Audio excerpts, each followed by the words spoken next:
ladies and gentlemen. Welcome to the British Academy Games Awards. Please welcome your host, Dara O'Brien.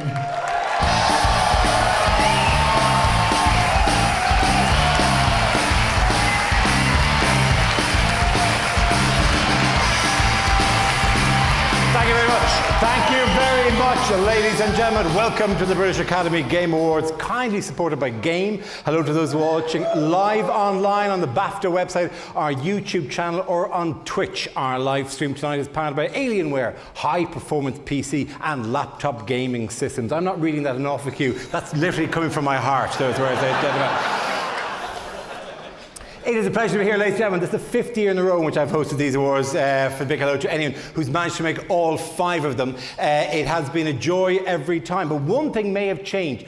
In the 5 years I've done this, the weird thing about hosting an award like this, right, and this may be letting me behind the curtain slightly, is you do become like an advocate for the industry in a kind of a weird way, because you get asked questions about it a lot. And you know the kind of questions you get asked, right? The whole thing that you end up developing a very defensive, positive answers about, the amount of creative energy that's coming into, don't talk to me about violence, for God's sake. There's only this kind of stuff that you end up doing. I remember being on BBC Breakfast about 3 years ago, and they were like, is this not a lot of sitting around in a room in the dark? And I said, how will I put it?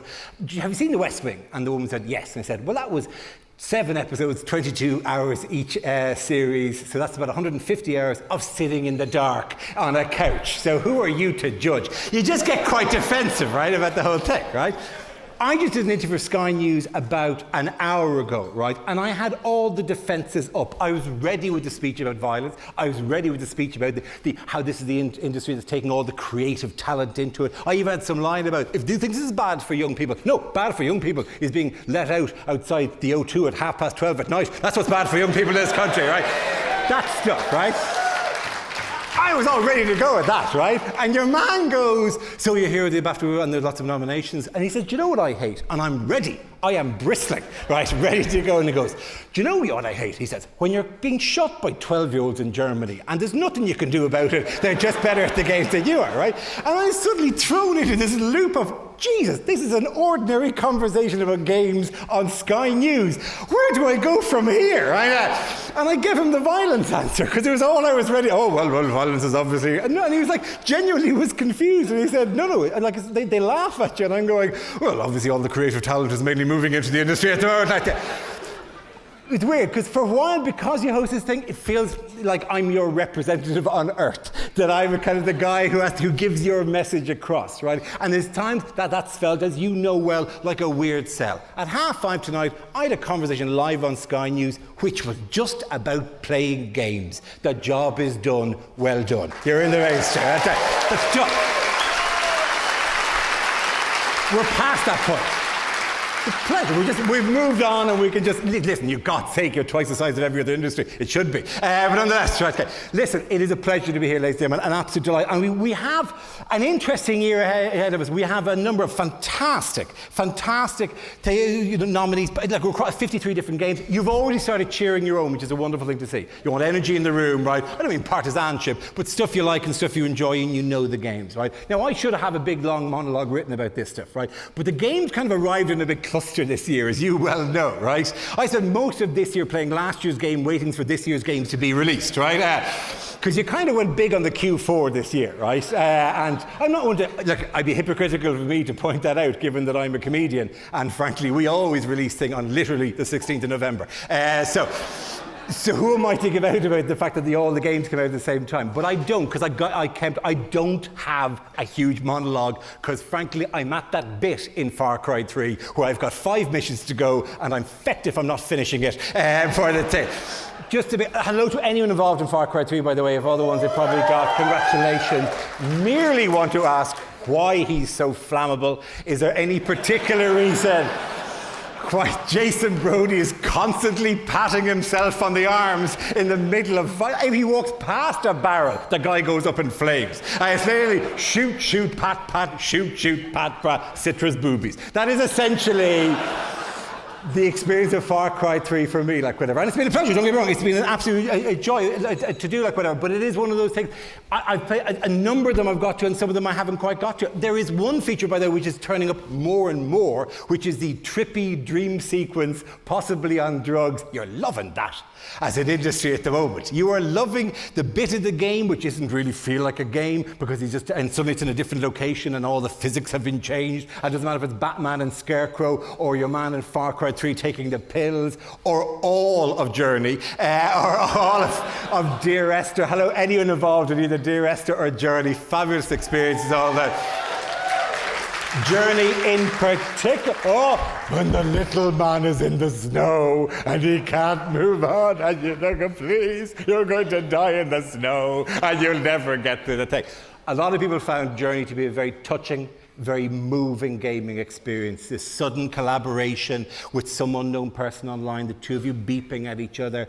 Not so much fun for me, because I played it once and the guy I played with was an arsehole. And it just kind of took a bit of the good out of it. But it is one of these things, it's what these things that you do. And you are now taking ownership of form and structure in a way that you weren't 5 years ago, and it's incredibly interesting to see where you're going to go from that. You're not just doing movies anymore, and by any stretch of the imagination. It is exciting to watch you take your own structure, and you shouldn't be, for God's sake. There's no reason why you should take any of this up. You've seen movies. Movies are getting dumber. And Looper, for Christ's sake. You people can make a plot line last for 40 hours. Looper got 1 hour into the film and the guy went, shite, I'm out of time travel ideas. We better make the kid a mutant, right? And don't want to give away any spoiler alerts here, right? But it was such a what? You can't have two things. You can't have it be time travel and, oh great, make an alien invasion and just go for the hat trick. Why don't you just, if you haven't got any ideas, you do that. Prequels, we're beginning to see prequels. Tomb Raider, for example, just recently out. We may say it here next year, I haven't seen a copy of it yet because you've yet to give me a free copy, but you know, the night's young. Tomb Raider is going in the prequel thing. Not everything deserves a prequel. Movies have gone bananas on prequels. Don't go crazy. We do not want to see every beloved character. We do not want to see their origin story. I do not want to see a gritty, realistic shot of a small Italian man going, no, I killed that turtle, before he gets used to it. Those are things, they're not necessarily your thing. A perfect example, Walking Dead. Who didn't presume that Walking Dead was, when it was released, going to be some sort of strange tie-in to the TV show? It was not. It was a stunningly original thing. Congratulations to any involved in Walking Dead. Anyone here from Walking Dead? Very good. Very interesting. Prissy, though. Jesus, aren't they prissy? You know, with you pick an option and they go, John will remember that. John is being chased by zombies. John has other priorities at the moment. John should really get over himself at this stage, right? By the way, I think I've mentioned all but two of the things. Dishonored was the other one, of course. Fantastic, well done on Dishonored. Steampunk joy that Dishonored was.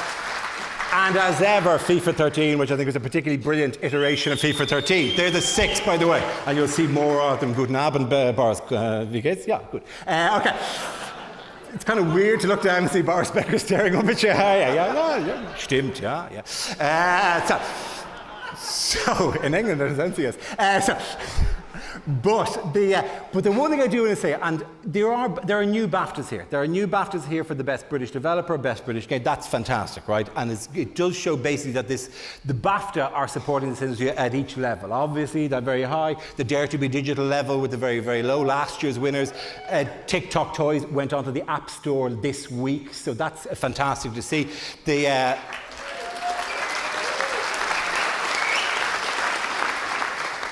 But my heart goes out to one person in the industry who I think is forgotten, ladies and gentlemen. I think there's one person who, in each of your development teams, who deserves an award and doesn't seem to get one, right? And that person is whoever has to write the 20 nearly identical, vague, but slightly plot-revealing letters which are scattered randomly around the sandpit area for you to collect when the main story is done. Whatever poor idiot has to sit down and go, Dear Clara, I suspect I shall never leave this island now. Those letters, right? Or those tapes of a scientist going, Day 17, we've opened a strange doorway to a power source we could only imagine. But all the scientists are getting headaches. I wonder what's going to happen next. Those letters, right? You make me collect those things. I want to fight. If I can meet anyone at the end of this night, it's the guy whose job it is to write those things. And who should write letter 20, which is, I shall never leave this asylum/prison/spaceship/island. But the last thing I shall do is write 20 identical letters. And then hide them in barrels randomly around this location. And then give you some gamer points for finding that, right? So, whoever that guy is, bring him to me. I want to meet that work experience dude who has to write those letters. Okay. Listen, we are here to celebrate your incredible work. It has been, as ever, a fantastic year. It is, in some ways, you could say the list in many years has been, particularly the best game, has been like blockbuster roller coasters of huge things, huge franchises, huge. This is not that, right? There are some huge ones. Obviously, Mass Effect is there, and Far Cry, and but yet we've gone independent. We've got different schools of thought. It's a really interesting time in your industry, and as a consumer, I'm really looking forward to seeing what happens next year, and the next year, and the next year. Well done to you. Give us a round of applause. We'll start the awards in a moment. Give yourselves a round of applause. There, John.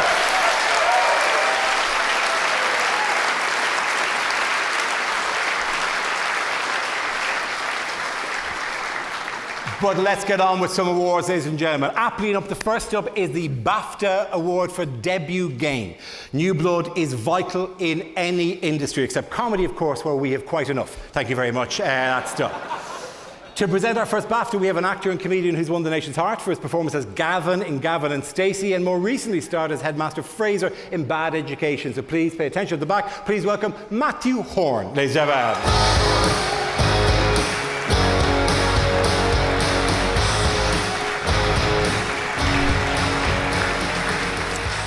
Hello, everyone, and hello to everyone at home watching online, naked. How are we all? Everyone good? I gotta say, you do look fit. How was your dinner? It's some of the best horse I've had all week, I have to say. This year's nominees for Debut Game have all created exciting and occasionally surreal worlds where imaginative characters perform a host of fascinating tasks, from fighting zombies in Seattle to chasing a swan that's escaped from a painting. It's one of the most important awards of the night because without you guys originating and revolutionizing the game industry, we'd all be stuck way back in the boring dark ages of 2011. The nominees for Debut Game are Debut Game. Forza Horizon.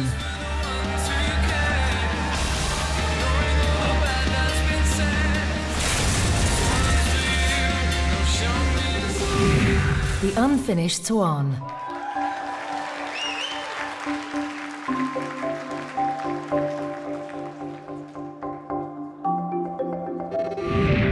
Dear Esther. Somewhere between the longitude and latitude, a split opened up, and it beached remotely here. No matter how hard I correlate, it remains a singularity. The Room.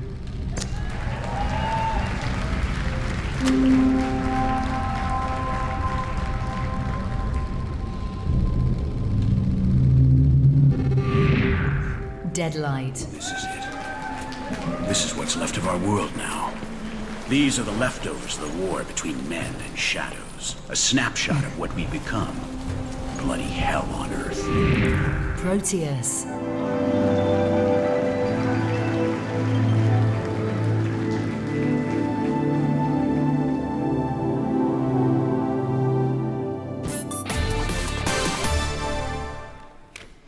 And the BAFTA goes to The Unfinished Swan.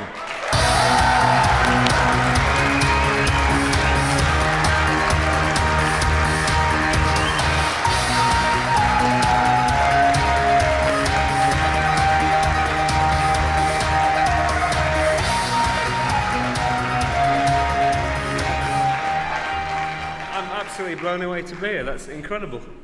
Just thanks to BAFTA, thanks to everyone who voted. I just dedicate this to the wonderfully talented guys, the Santa Monica Studio Giant Sparrow team. Thank you very much. Brilliant.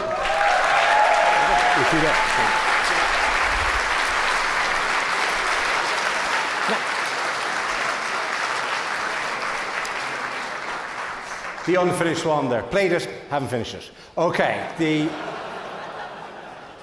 the next award is for original music, and to present it is a young man currently setting the music scene alight. He was first spotted on YouTube, and the screaming has this could work just as well for Bieber, which would make him late a second night. That'd be hilarious. Okay.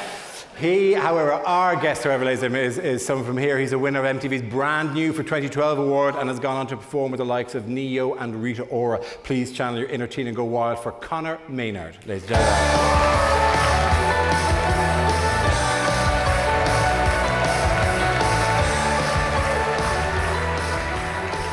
Hey everyone.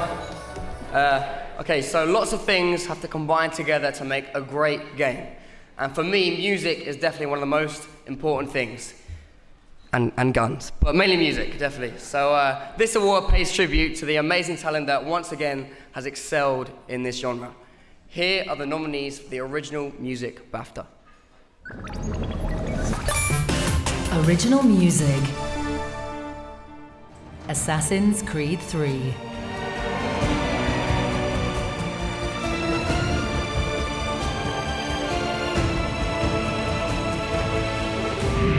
Diablo 3.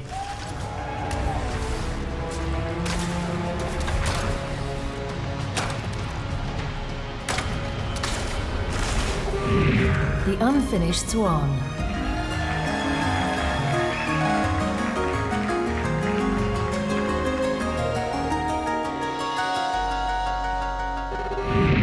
Thomas Was Alone.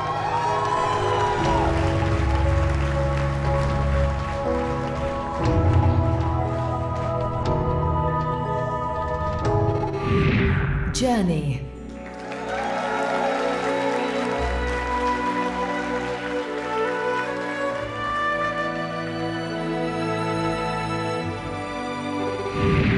The Walking Dead.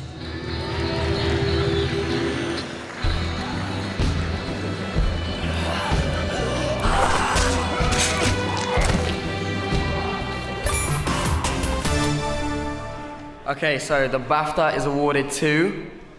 I'm so excited. Journey.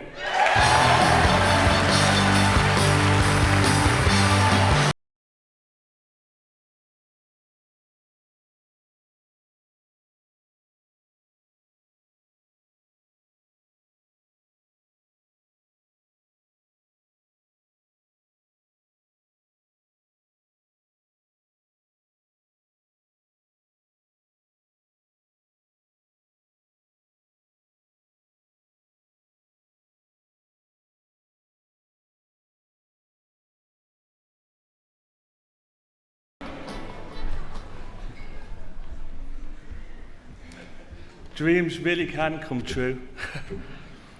I'd like to thank the real hero here is Austin Wintory.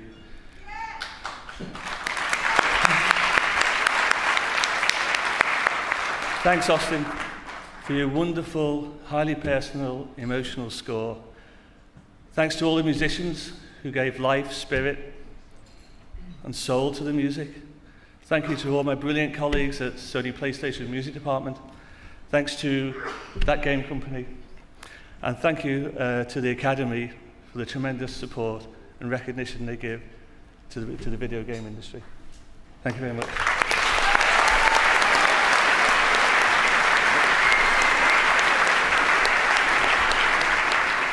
The development team just wanted to thank Austin because he was a true member of our team. He was with us from day one. His music was an inspiration to us as developers and got us through some of the tough times. Thank you so much.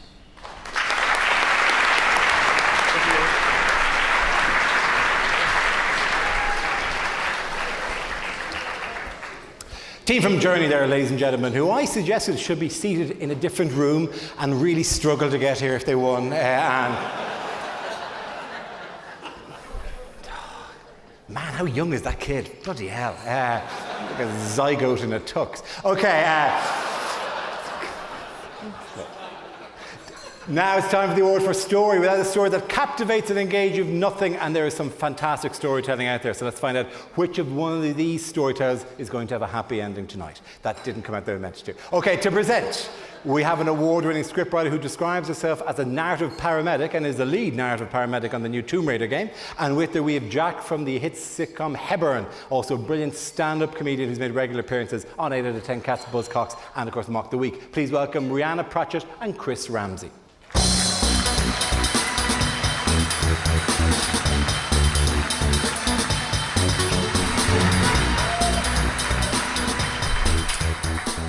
This BAFTA is awarded for excellence in the creation and delivery of the best story that captivates and engages a player.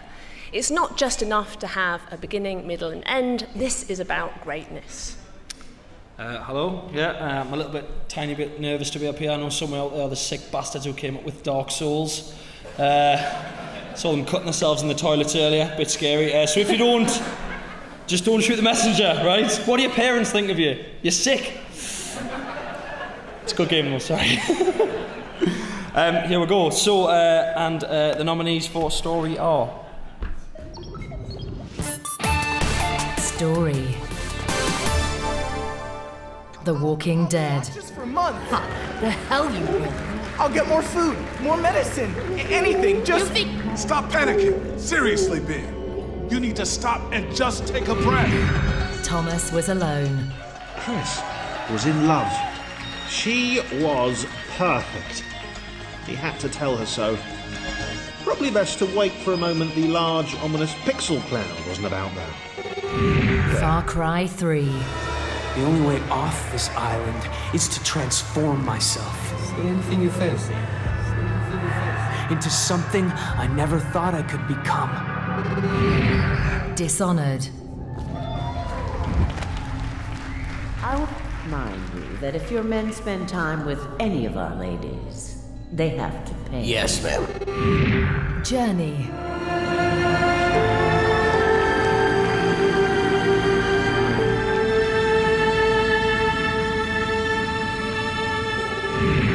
Mass Effect 3. Sensors show a Reaper parked at the Shroud facility. No way you're going to be able to land a shuttle there. Get everyone assembled in the war room. I want eyes on the Shroud. Aye, aye, sir. Exciting stuff.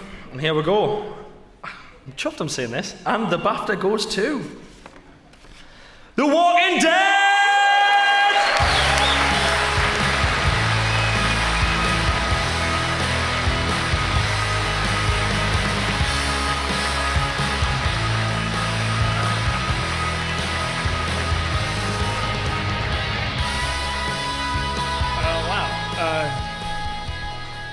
Hey, this is awesome. Thank you so much.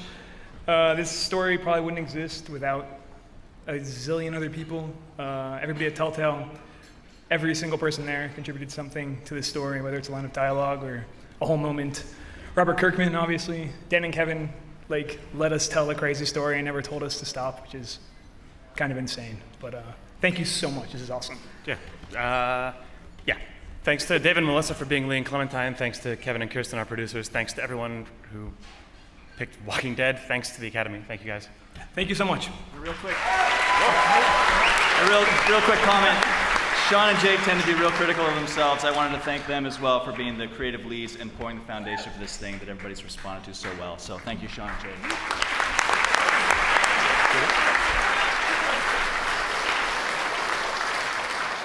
Now, throughout the evening, we're going to take a closer look at each of the 6 games nominated for Best Game. It is testament to the vibrancy of the industry that these 6 nominees range so widely across genres and platforms. I've no idea how you would even compare these. They're so diverse. Each of them, however, deserves its acclaim, and throughout the awards, we'll feature each one in turn. First up is the one that has proven the greatest time sink in my life at the moment. It's the tropical pirate sandbox, Far Cry 3.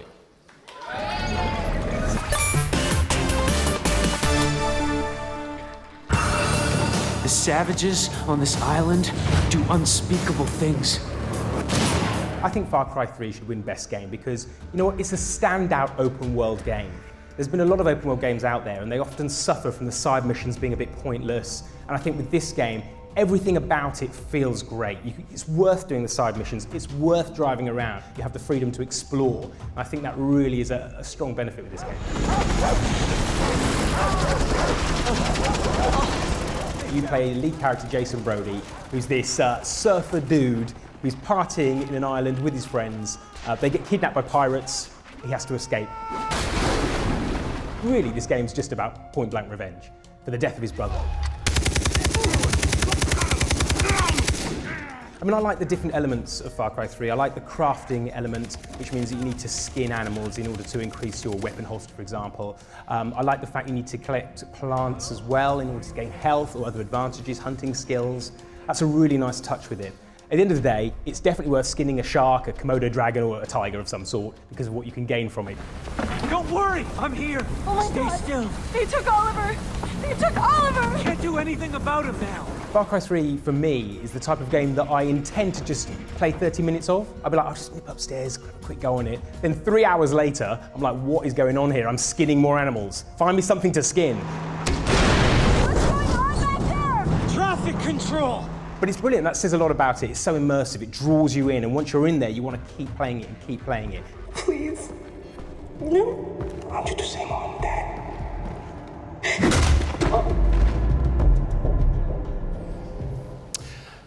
The first of our nominees for Best Game, ladies and gentlemen. Jason Brody there of Far Cry, spending a whole 2 minutes not on fire. Now, on to our next award of the evening, which is the BAFTA for Sports/Fitness. This is for the sports game that best emulates the playing or management of traditional real-world sports or fitness games. I think you know what it is. I say emulates, obviously, there's still a long way to go between games and reality. For example, in FIFA 13, the same person can be the manager of Chelsea for an entire season, which is never happened. To present the award, we have genuine sporting legends, which seems to be slightly, in some ways, ironic. To present the award, we have a tennis legend, proper tennis, not Wii Sport, and with them a man so good as a rugby legend is about to be immortalised in a statue at Wembley. Also, by the way, you may remember from Strictly Come Dancing, where he was the exact opposite of Anne Widdecombe, in as much as he was a good dancer and a left winger. Please welcome Boris Becker and Martin Offia.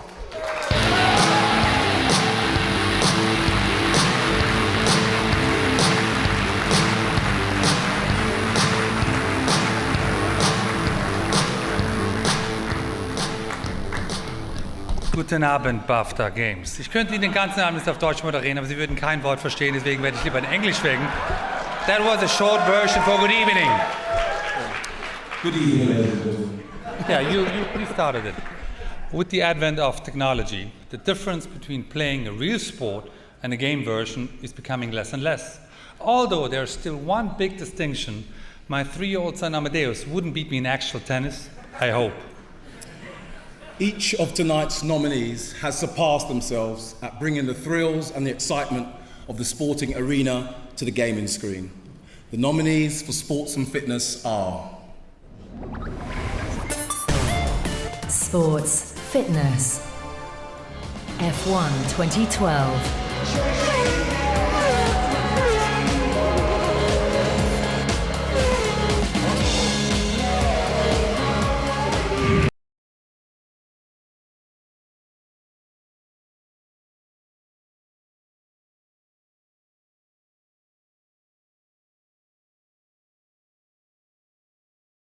New Star Soccer.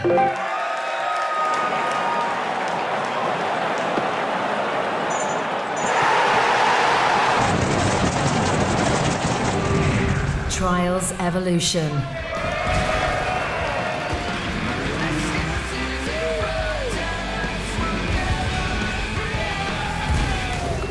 FIFA 13. Here's trouble. We all know what he can do from here. This could be dangerous because he... Strong header. Elliott is there. And he just guided the ball perfectly with his head. Nike Plus Connect Training.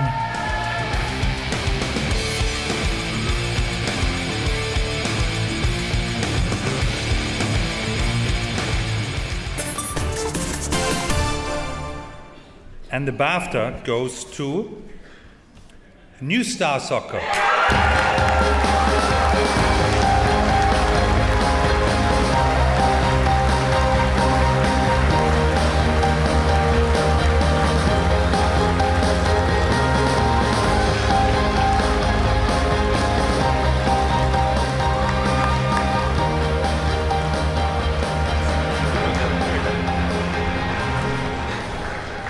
Wow.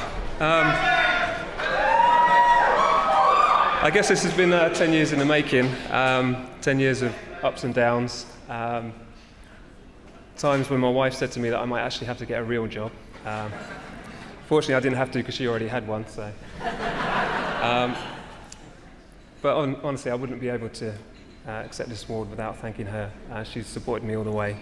And thank you also.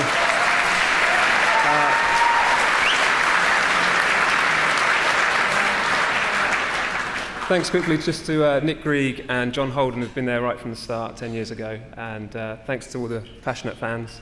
And thank you, BAFTA. Cheers.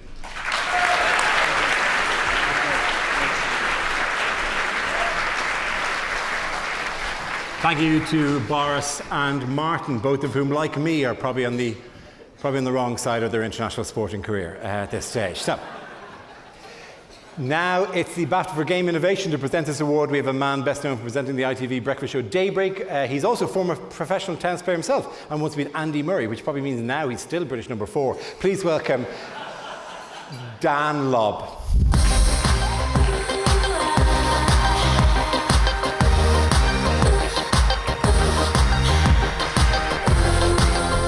Hello, good evening. Innovation, then, is the lifeblood of the games industry, and it is an industry that simply can only survive by moving forward. Tonight, we celebrate your achievement in this highly competitive category. Your innovative minds have given us astonishing diversity, from white swans to black ops, from Sesame Street to Hogwarts, and from a mountainous desert to a 2D world. Let's have a look at the nominees. Game Innovation. Journey.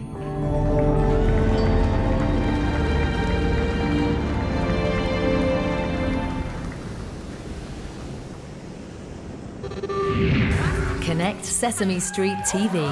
Welcome to Sesame Street. Roll the first video!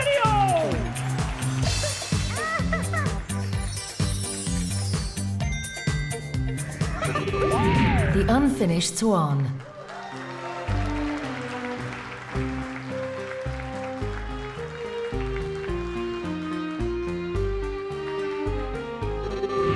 Wonderbook, Books of Spells.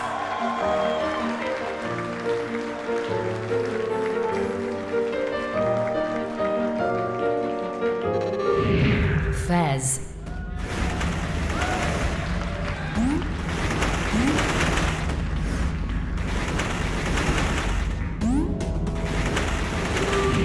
Call of Duty, Black Ops 2.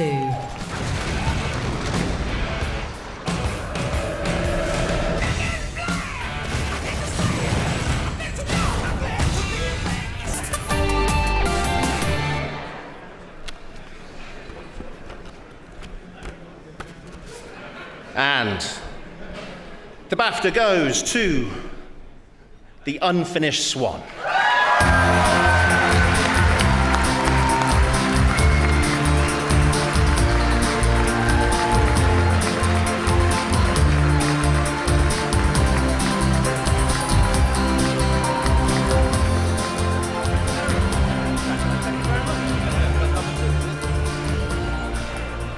I'm lost for words, and all my colleagues will quite honestly say that never happens. So once again, full credit to the guys on the team. Just I'm sure they're going to be as blown away as me. So once again, thank you very much. Good luck.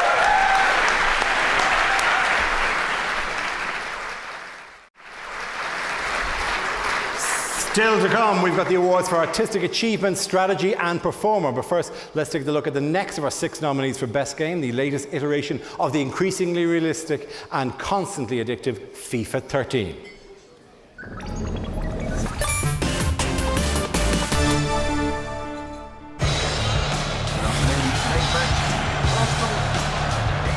FIFA 13 should definitely win the BAFTA Game of the Year. It doesn't need a soundtrack, a great script. It's just football.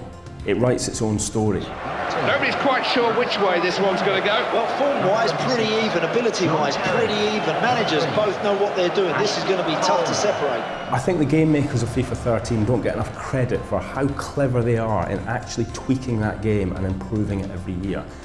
I didn't think FIFA 12 could be improved upon, but FIFA 13 has actually done it. They've made the tactical defending tighter, they've made the collision damage a lot better, and the ball physics, so if I smash a ball against Cristiano Ronaldo's face from about 5 yards, he tumbles to the ground realistically. The passing is tighter. If your disc is broken, you end up having to go back and, God forbid, play FIFA 12 again. You realise it's like playing on a Spectrum 48K. Here's the cross. It's the glue that binds me and everybody else who games around me together. It's the one game that does that. So if I go into the office and I speak to colleagues, messengers, secretaries, the one common strain we've always got with gaming is FIFA. I can't say that about any other game. What a fabulous cross. We're coming to the end of a generation of video game consoles. This year we'll see the PlayStation 4 and the new Xbox coming out. And FIFA has never won BAFTA Game of the Year, and it rightly deserves to. Because right at the end of that generation of consoles, in FIFA 13, they have reached the absolute state of perfection in a football game.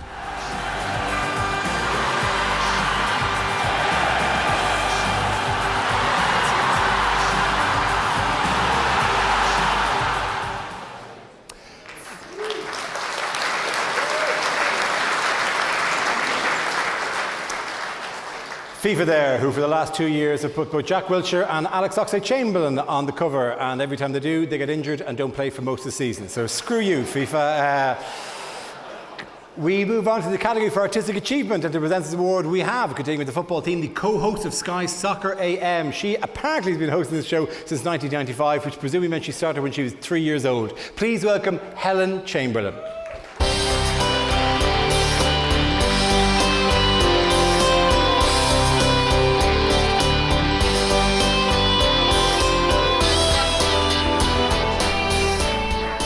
I was a little bit worried in that cupboard with Boris Becker back there, but it's all right. Got away with it.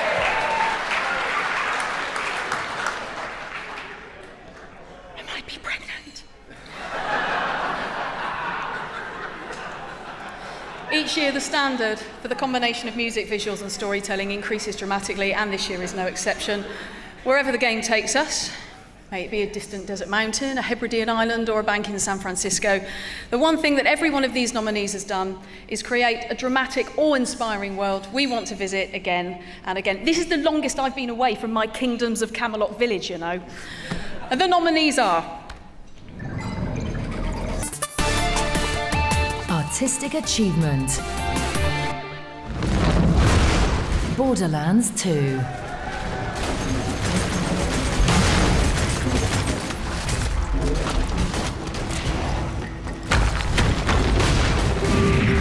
The Room.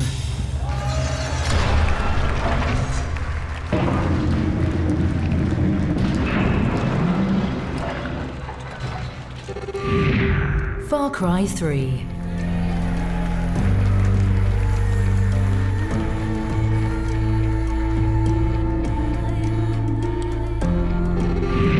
Journey.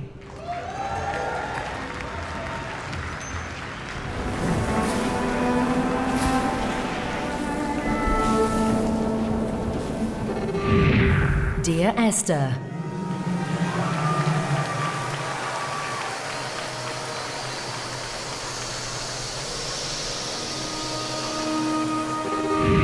Halo 4.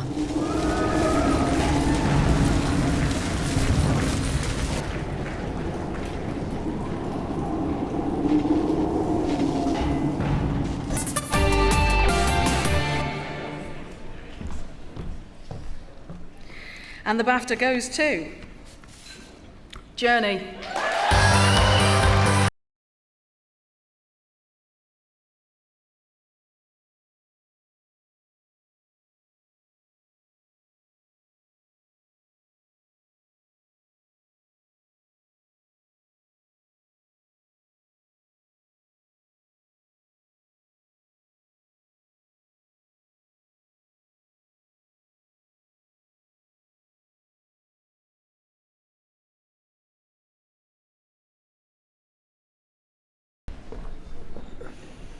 Wow, this is quite humbling.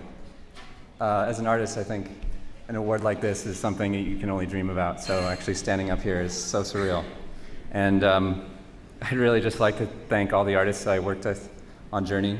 You know, Aaron, Seiji, and Jackie. Couldn't have done it without you guys. And also the programmers, the unsung heroes of art in video games, right? Yeah. All right, cool.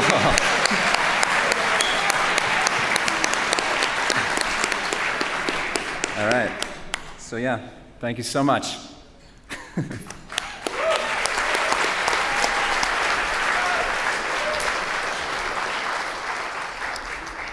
There were 4 of them last time.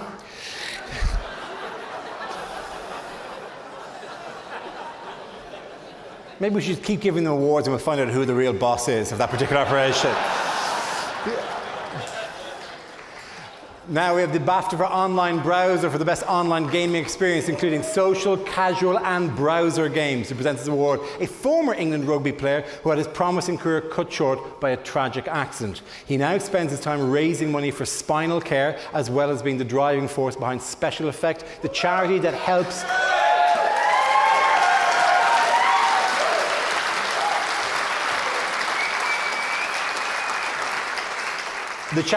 young people with disabilities play computer games. And with him, the co-founder and studio director of Criterion Games, best known for the Burnout series of driving games. Please welcome Matt Hampson and Fiona Sperry.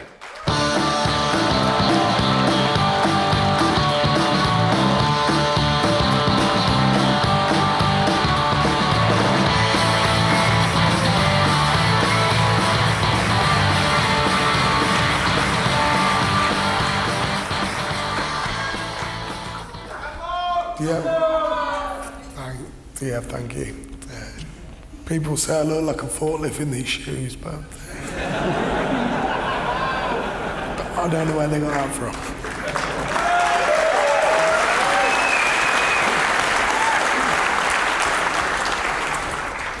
Okay, tonight's nominees have created some fantastic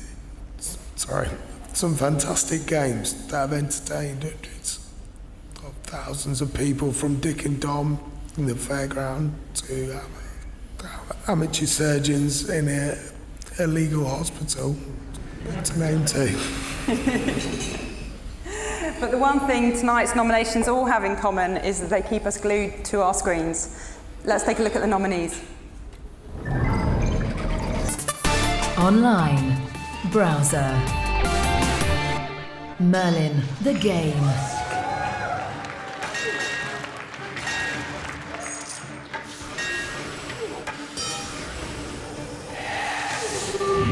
Song pop.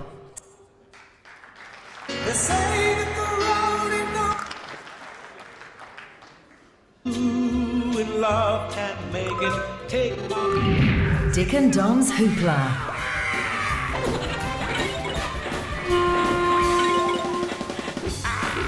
Here comes another multicolour yawn. Amateur Surgeon Hospital.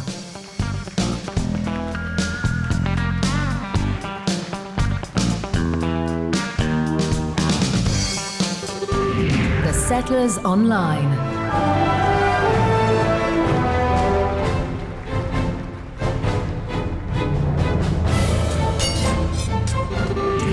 RuneScape.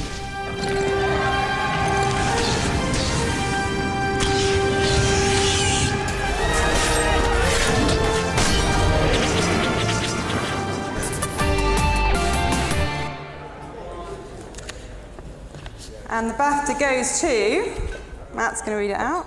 Song pop.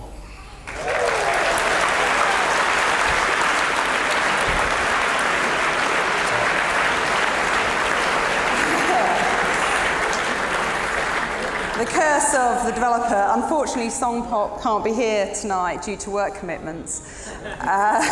So we will ensure so I'm going to just take this for them, basically. And we'll make sure they get it. So, for them. Cheers.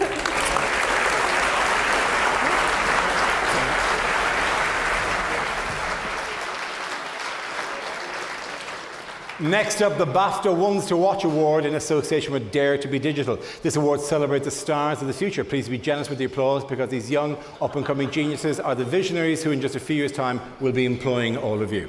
I believe I probably made that joke last year. If you think I'm joking, by the way, last year was the year in which TikTok Toys won and has just been released and will be eligible for next year's BAFTAs. That's the way that process works. It's great.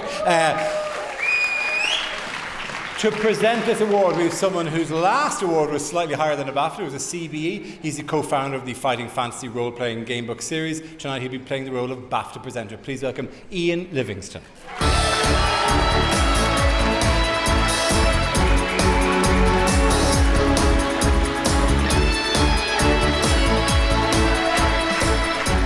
Good evening, BAFTA. Great to see you. You know, people talk about the industry in decline in the press. Aren't they just fools? Have you seen the creativity that's in the room of being what we've seen tonight? It's amazing.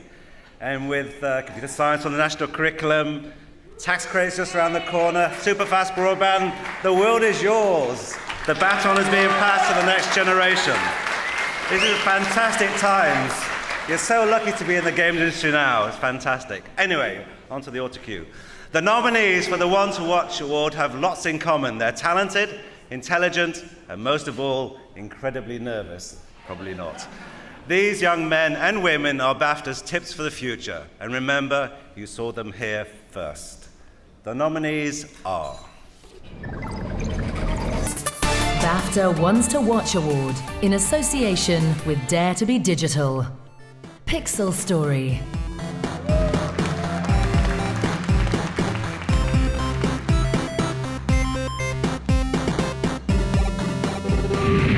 Star-Crossed.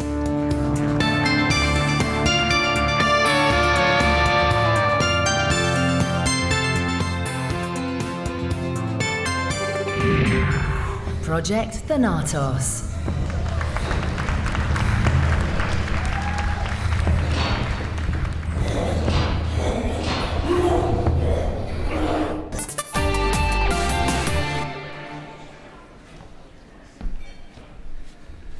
And the winner is Star-Crossed by Kind of a Big Deal.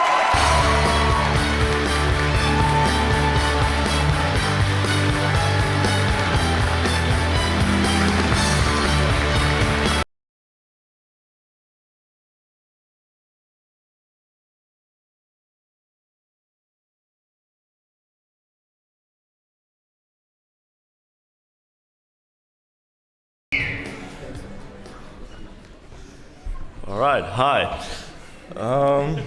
He was right, we're nervous. So we're a team of 5 and there's only 4 of us here tonight, so unfortunately our graphics artist, Mintu Merlan, couldn't be here. She did a really great job, so thanks for that. We also want to say a big thank you to everybody who was involved in making the student game development competition Dare to be Digital a reality. Because without that competition, we wouldn't be here tonight.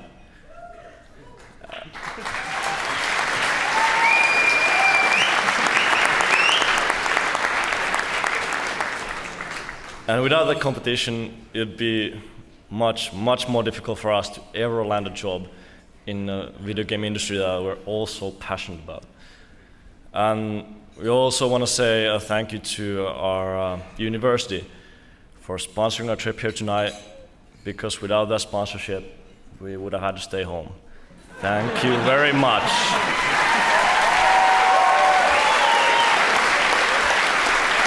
You're right here.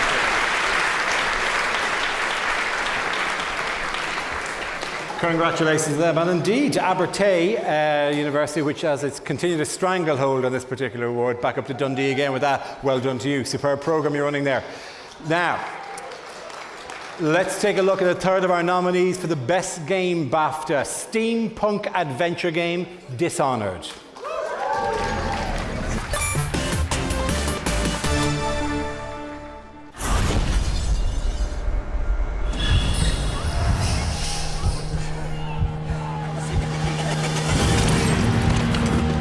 Dishonored is a first-person hack and slash fest set in Victorian London.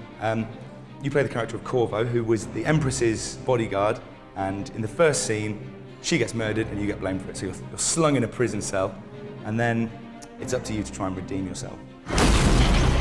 You can go in balls to the wall, first person, and just murder your enemies. But the game kind of encourages you not to. There's a kind of moral compass, and you end up with a better conclusion to the game if you manage to not kill anyone, which is the first time I've seen that done effectively.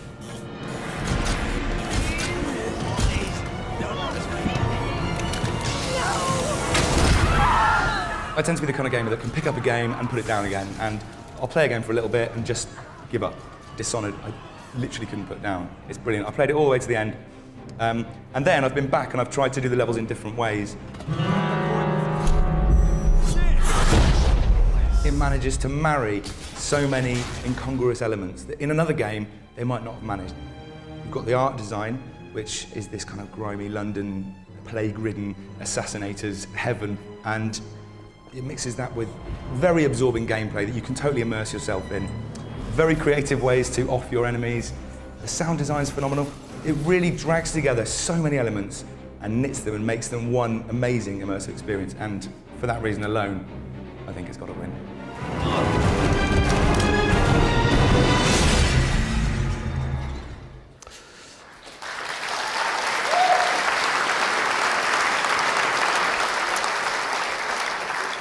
We move on to now the BAFTA for game design. Basically, this BAFTA award is anything that adds to the overall appeal of the game. To present the rarest of things, we have an Essex lad we love to laugh with rather than at. He's also a stand-up who's won an Edinburgh award, the main prize in Edinburgh in 2010. Please welcome Russell Kane.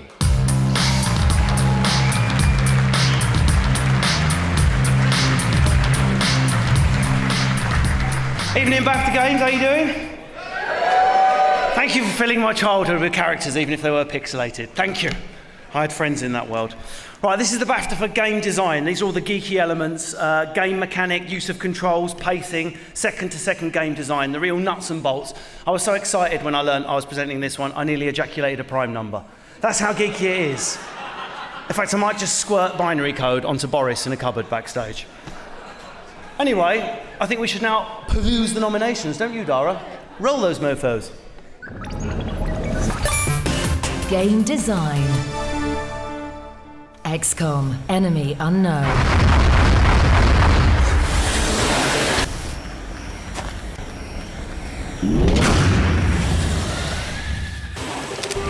The Walking Dead. You're eating human meat. That's crazy. What the hell? I'm scaring the kids, Lee. Lee, what the hell is wrong with you? Dishonored.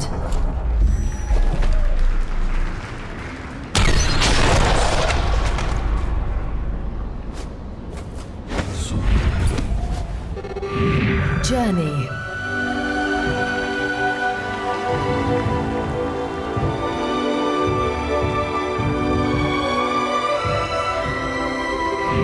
Far Cry 3.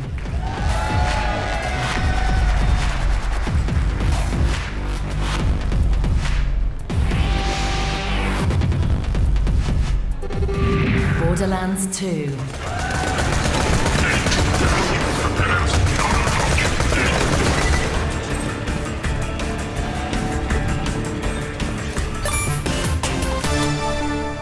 What a fantastic shortlist. Lodestar, 8, 1. Commodore 64. The BAFTA goes to... again, Journey!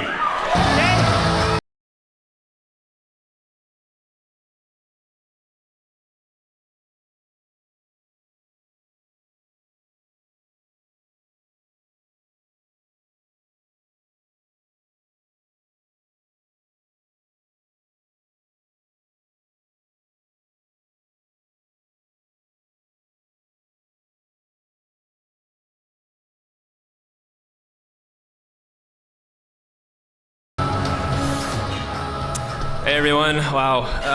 Well, I'd like to thank the BAFTA committee. Thank you to Sony. And I'd like to thank the members of the Journey design team, Genova, Brian, John Nesky, and Chris Bell. You guys are amazing. Thank you very much.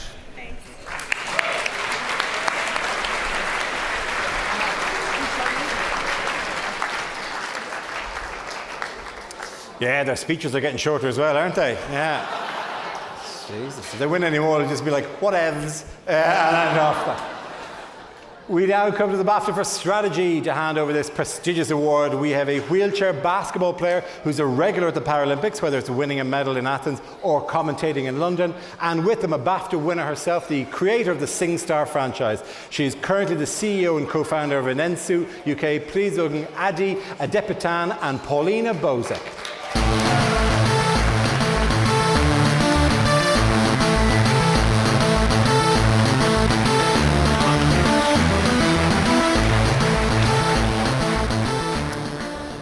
Now, this BAFTA is for the best game centered around the use of strategic gameplay. It includes management, life simulators, role-playing and real-time strategy games.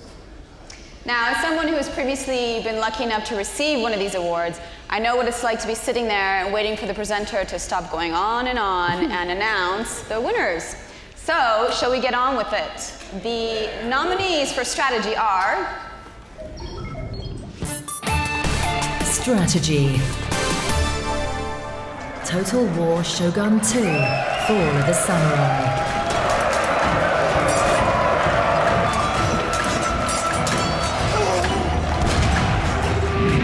Diablo 3.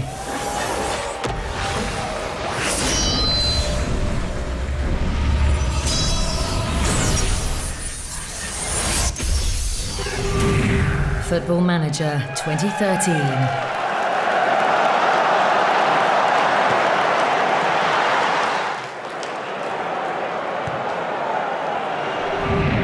XCOM, Enemy Unknown.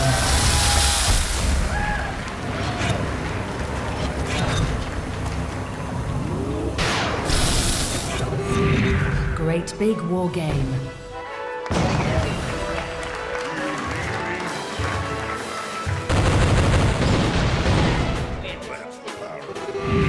Dark Souls, Prepare to Die.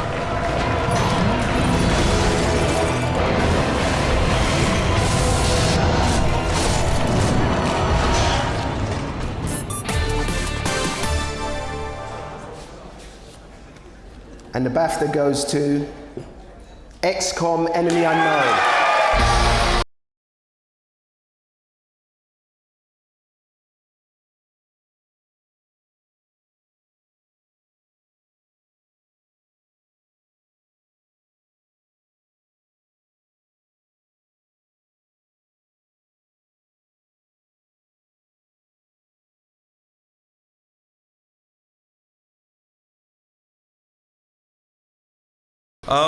Thank you very much. Obviously, I am the representative of hundreds of people that it takes to make a game like this possible. So, from the people at my incredible, creatively brave publisher 2K Games, which gave this game a chance, to Firaxis Games, a company I've been honored to work at for 13 years, to the most important people, my team, the XCOM team.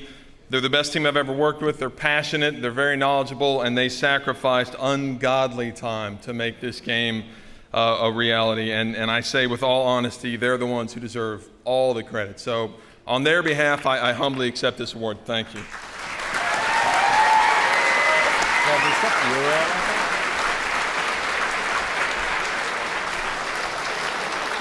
Coming up are the awards for Family, Action and Best Game. But now let's take a look at the fourth of our nominees for the Best Game BAFTA. The one that probably stretches the definition of game further than any of the others. The beautiful and unique and multi-award winning Journey.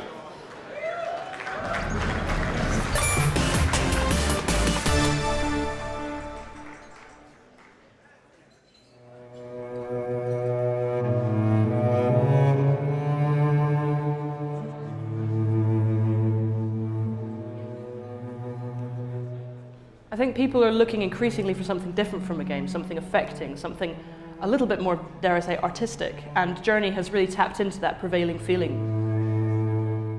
Journey puts you in the middle of a desert and just says, go. There's a mountain in the distance, you've got to get to it. It relies on your natural curiosity to push you through the game.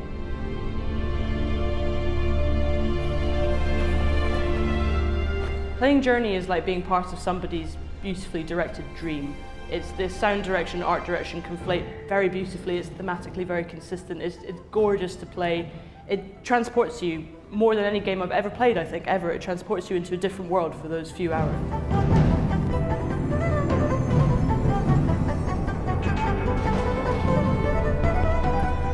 the most technically innovative thing about Journey is the way that it directs you without using words, without using tutorials, without using any of that stuff that video games rely on.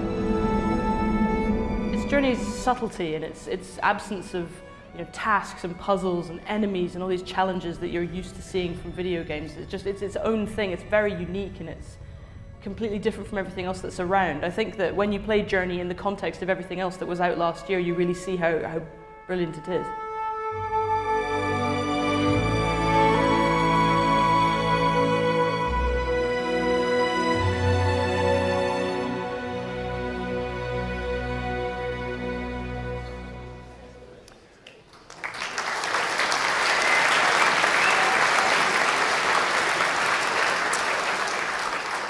Next up, ladies and gentlemen, the BAFTA for family games. These are for games, very important genre. I'm fairly convinced that whoever came up with the proverb, the family plays together, stays together, did not mean Call of Duty Black Ops. However, you shouldn't underestimate the pride, parental pride you get the first time you see your child crouch and lob a grenade at the same time. It's quite beautiful. It's quite beautiful. To present, we have a games executive who, since giving us Elite 28 years ago, has been at the frontier of games technology. A little games industry pun for you there. With him, the female co-host of Take Me Out the Gossip. Please put your hands together for Zoe Hardman and David Braben.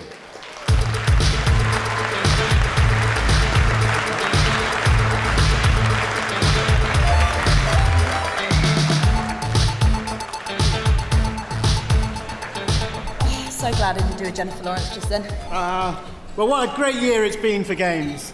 We've had all these fantastic games nominated.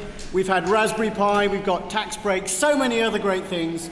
I'm very, very excited. I think this is a fantastic thing. Now, we're here to give Best Family Game, which is awarded for the best game in the family category, whether played individually or as a group. And I'll hand over to Kaiser. I'm Zoe, but you can call me Kaiser. David Brent, ladies and gentlemen. Sorry, Zoe. These are the games that help the family bond, usually in wondering how long I will sulk in the corner for. Should we take a look at the nominees? David? Family. Lego Batman 2, DC Superheroes. Where's your car? Just Dance 4.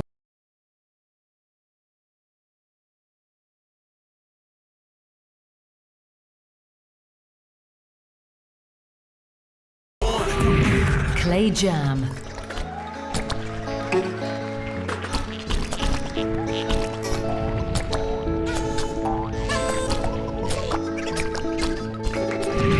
Minecraft, Xbox 360 edition.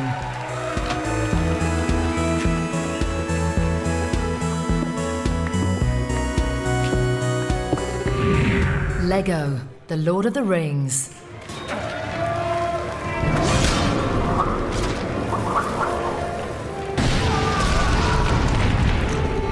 Skylanders Giants.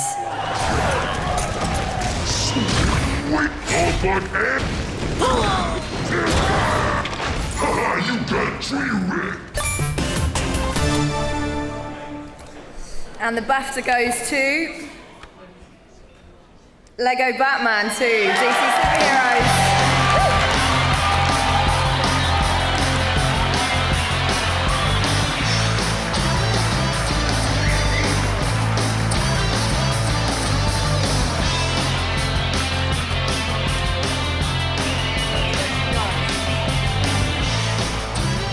Wow, didn't expect that. Well, I suppose the first thing to say, thanks to everyone here and thanks to everyone at Lego and Warner Brothers, of course, and DC. And the game, this wouldn't be possible, of course, without the team, which were phenomenal, and some of the members that are here, and well done to all those. And thank you very much. Thanks.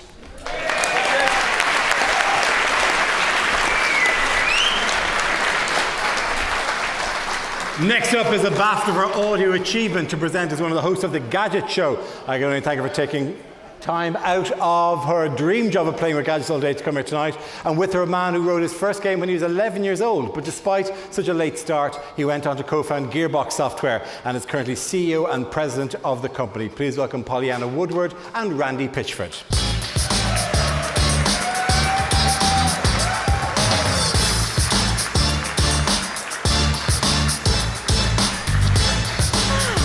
Well, good evening, ladies and gentlemen. How are you all?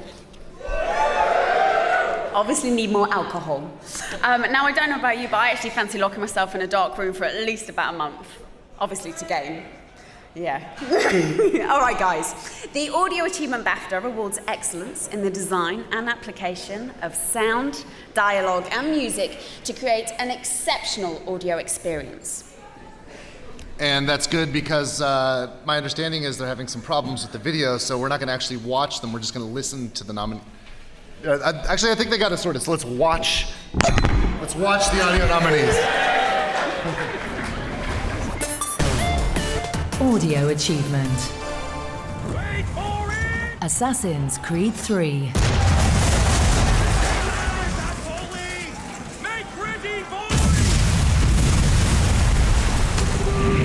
Dear Esther.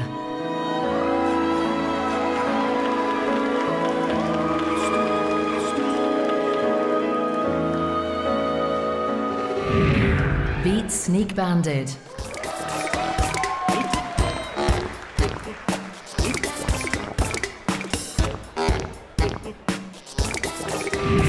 Journey.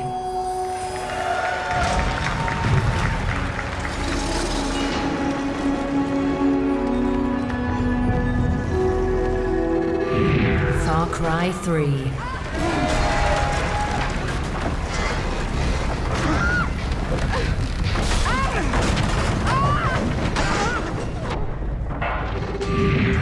Halo 4.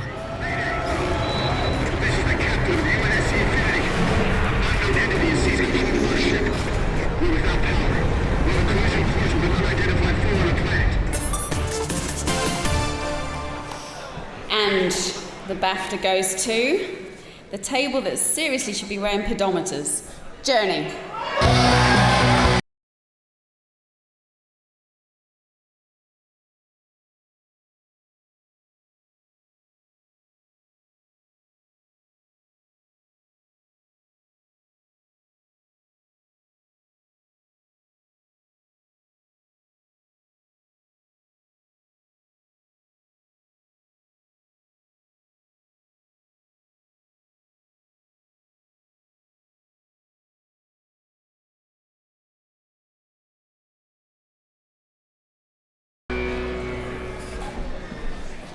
Wow. I know how much effort and hard work it takes to create game audio at this level. So I'd like everyone to show their appreciation to all the other nominees.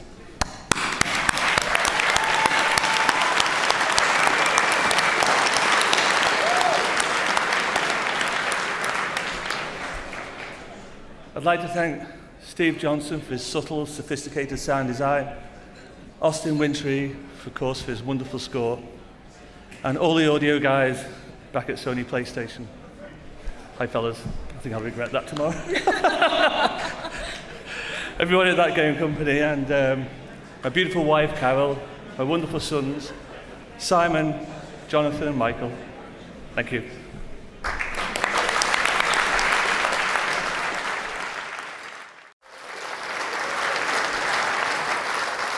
Let's move on and have a look at nominee number 5 for Best Game Epic Space Opera, Mass Effect 3.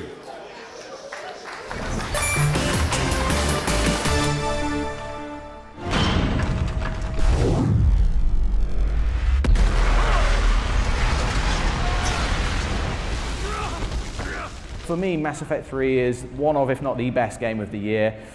If the first game in the trilogy was about discovering these new planets, and the second game was about building on the characters, then the third game had this incredible sense of dread. And the action was fantastic, the relationships that you built, they had real payoffs in the finale, but it was this this sense of making decisions that had real impact, and the characters that you met had real consequences in the final game.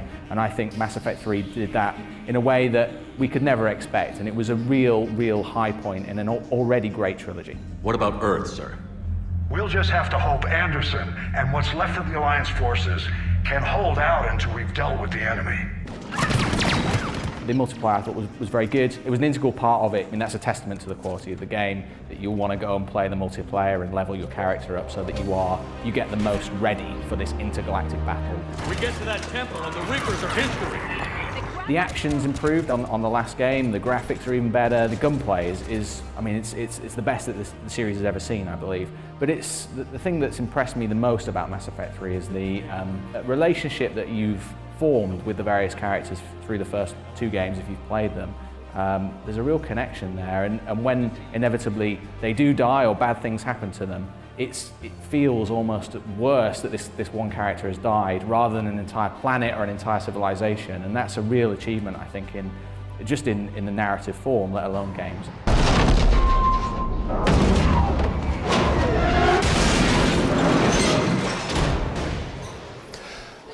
Mass Effect 3, ladies and gentlemen. And that VT includes the bit I can't get past. Thanks, lads. We move on to the award now for mobile and handheld.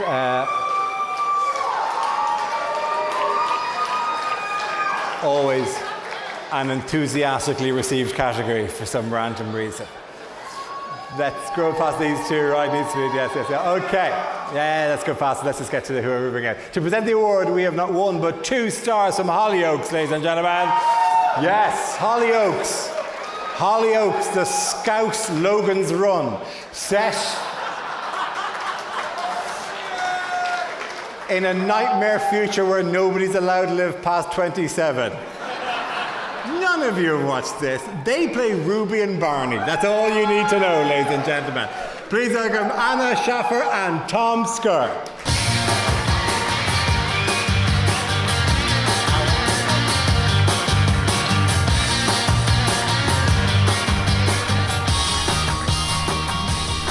Handhelds give you the ability to have hours of fun through thousands of games that are literally in the palm of your hand. And handhelds are a godsend. They are arguably why we developed the opposable thumb, and I, for one, am incredibly grateful for the ability to immerse myself in my favourite game. I'm also on the tube in London where nobody fancies a chat. And the nominees are... Mobile and handheld. Little Big Planet, Vita.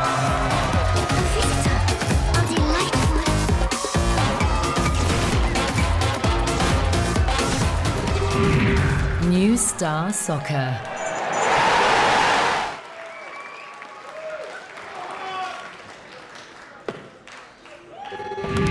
Super Monsters ate my condo.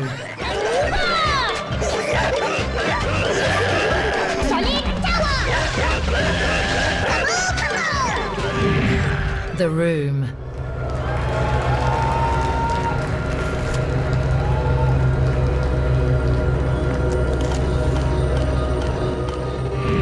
The Walking Dead.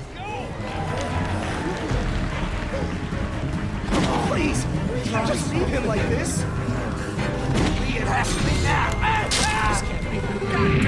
Inkaboto.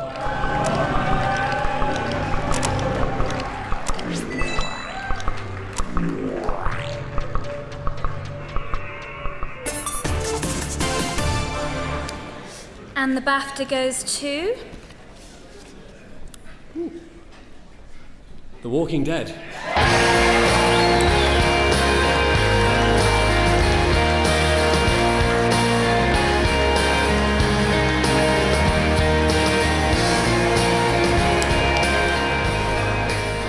Well, it's really great to win in this category because we feel like there's a chance to bring what we do to more people on new devices for us. So it's been a great thing to go out there and do this. And obviously it took a lot of hard work from the team to build something that could work across a platform like a mobile platform as well as everything else that we do. So thanks to everyone at Telltale and everyone that worked hard on it.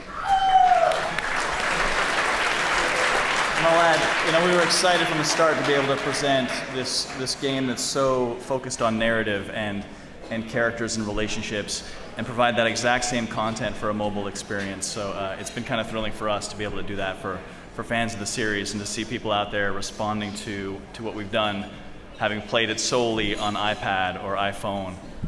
It's been a lot of fun for us, and thank you so much for the acknowledgement.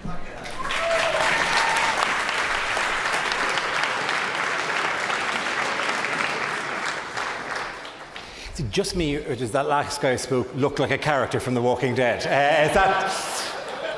I presume you all put yourselves in your games anyway. The next BAFTA is for Performer, rewarding all elements of performance in a game, from voice artistry through to motion capture. Here to present the award is yet another Irish comedian, a man who makes us laugh mostly because of how much he looks like Chris Hoon's wife. He is a comic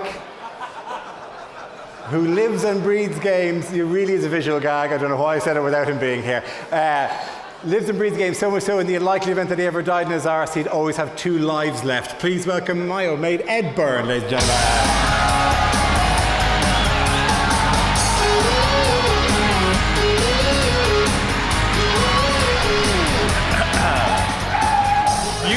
You forgot to mention the most important thing about me.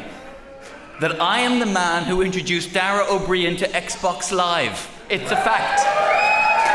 He didn't even own a headset until I talked him through the process. Do you remember? I was on the phone to him, I was telling him how to set up his account, and then do you remember, you even said to me, because you didn't own a headset, and you suddenly went, oh my God, your voice is coming out of my TV. And I went, big deal, your voice comes out of my TV all the bleeding time.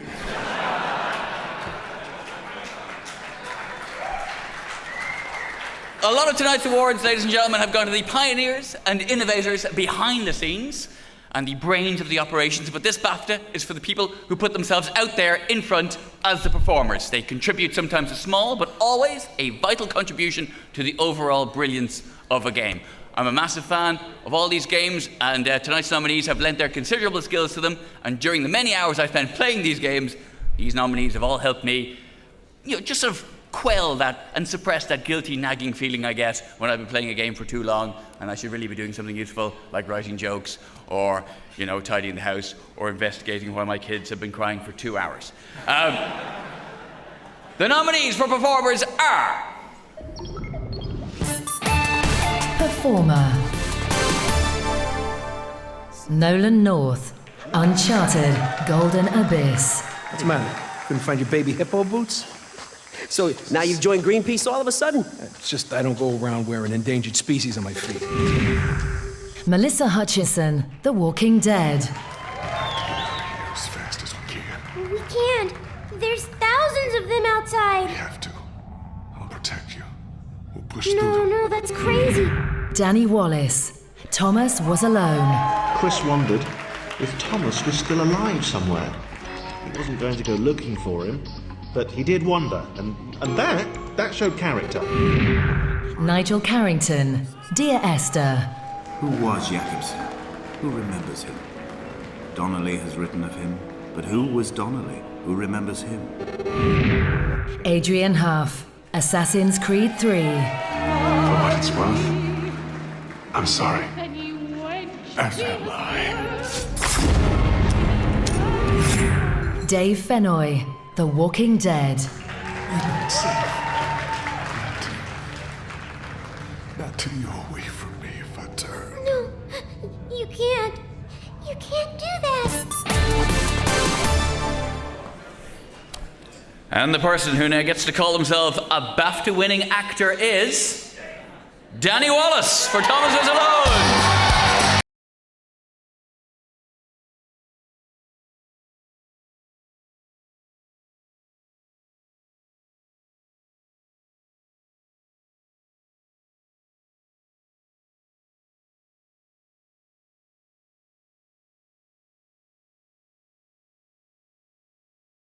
Wow, hello, how are you?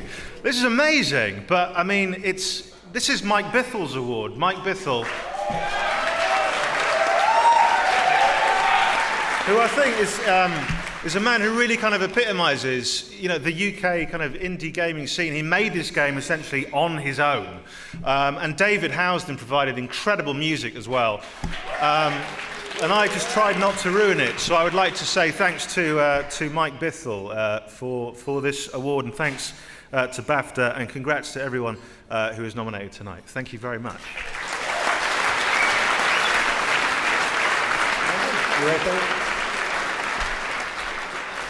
Now we have the award for online multiplayer. To present this award, please welcome a man who's so respected in this industry. He was recently awarded an OBE because the Queen has been playing his amazing Just Flight game for years now. With him, one of the stars of the Smash Hit Channel 4 Paralympic show The Last Leg, which is now a Smash Hit topical show that helps guide people through the minefield of what is and isn't okay to ask somebody with a disability. So it is now okay to give a massive round of applause to the hugely talented Andy Payne and Alex Brucker.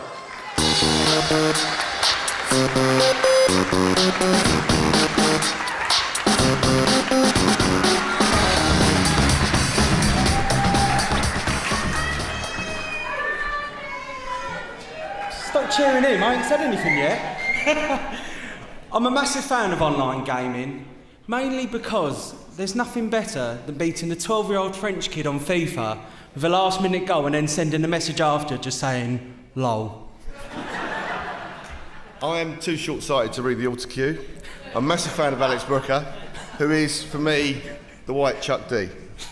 You're the man. Thank you. Sorry about that. Give him a hand. Paralympics. Right, anyway, the BAFTA is awarded for the best... Is there a nomination for this? No. Oh, yeah, but there. See? That's the first time he's been stand corrected ever. I'll start again.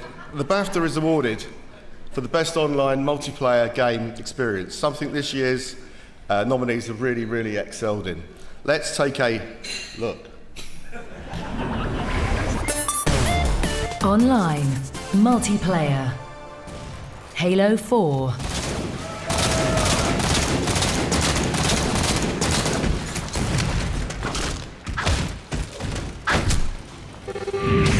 Journey.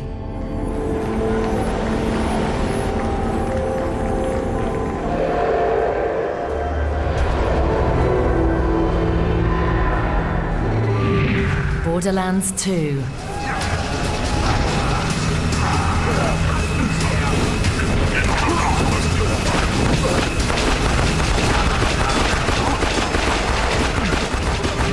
Assassin's Creed 3.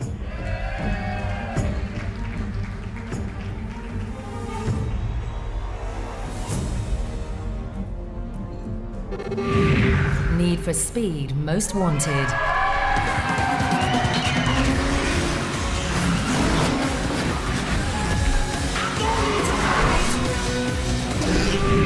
Call of Duty Black Ops 2.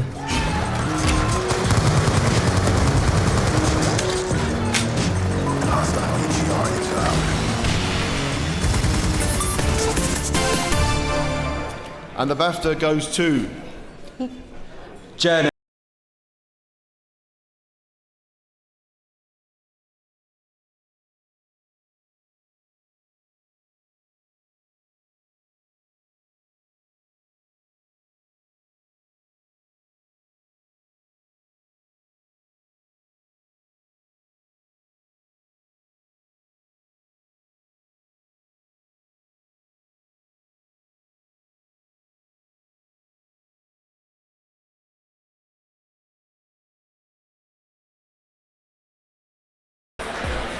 Oh boy.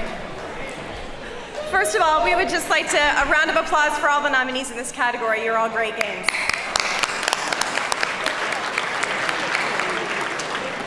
We'd also like to give a shout out to the programmers who made the seamless online feature of Journey possible, Martin Middleton and John Edwards, who struggled long, hard nights to make sure that when players got online, they would have a smooth experience. When we made Journey, we were trying to challenge conventional wisdom about what online games can be. We'd like to dedicate this award to every player who's had a unique experience with a stranger online. in a good way. To our friends and family and the developers who supported us, especially our friends at Sony, who helped us discover this beautiful game, and to future game makers who can challenge what we know games can be. Thank you so much.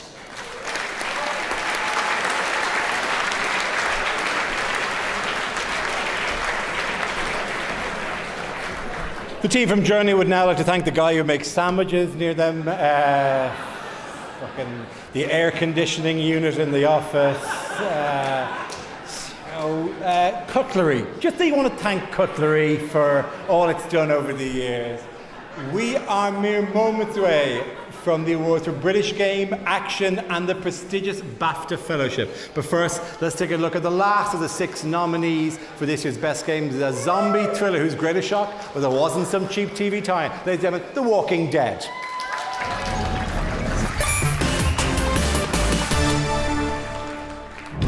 Clementine, are you all right? Where are you? The Walking Dead is an adventure game, and it's a spin-off from Robert Kirkman's comic series of the same name, and also the TV series that's become very popular. You play a character called Lee, who is a convict on his way to jail, and he literally runs slap bang into the middle of a zombie apocalypse. Then he actually saves a little girl called Clementine, and they form a bit of an unlikely friendship. And it really is about, trying to find a safe place, trying to rebuild some semblance of a life. Oh, sit your ass down, Lee. This lady has made you a meal. Yeah, Lee, what's gotten into you? He just had a start. They could use some goddamn manners. The most impressive thing about The Walking Dead for me is how well the characters are realised. They're extremely well written. The way you interact with them really makes you kind of care about them. It really embodies what game storytelling is all about, and it kind of really draws you in, and suddenly you're feeling very protective over these little band of survivors, and with that sort of ferocity of protection that I normally just reserve for my cats. Drop it. The Walking Dead should win Best Game because it really embodies the art of the journey, the art of the experience in games. I was in tears at the end of it, my heart was breaking, and that's a rare experience in games. I think it really shows you how powerful storytelling in games can be.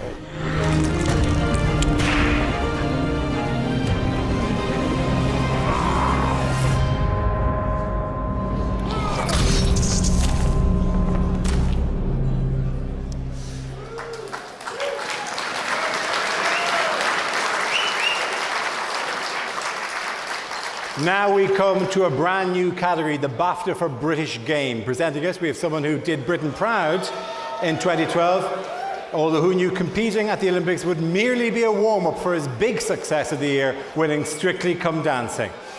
He took part in last year's Olympics on the wooden horse with mixed success, silver in gymnastics, but last in the dressage. Please welcome... They're worth waiting for. I know you're in a nattery mood now. I know you're in a chatty mood. Please welcome Lewis Smith, ladies and gentlemen.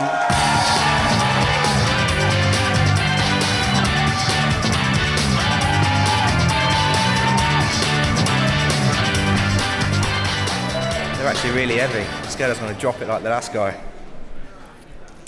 Now, as an Olympian, I'm always striving to beat my personal best, whether it's on the pommel horse or actually playing Angry Birds. But there is something our next nominees all have in common, and that is making our country proud. So the nominees for British Game are...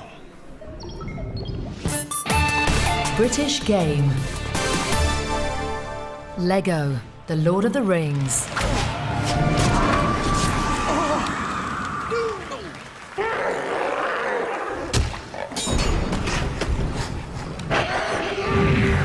Forza.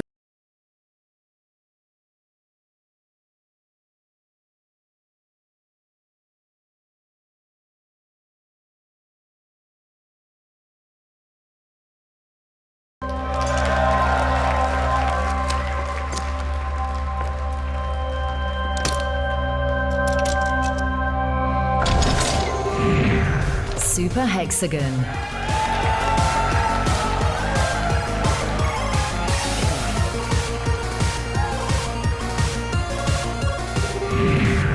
Dear Esther. I have now driven the stretch of the M5 between Exeter and Bristol over 21 times. But although I have all the reports and all the witnesses, and have cross-referenced them within a millimetre using my Ordnance Survey maps, I simply cannot find the location. Need for Speed Most Wanted.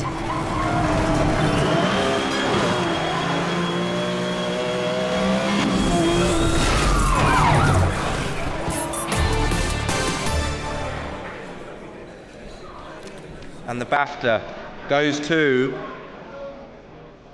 The Room.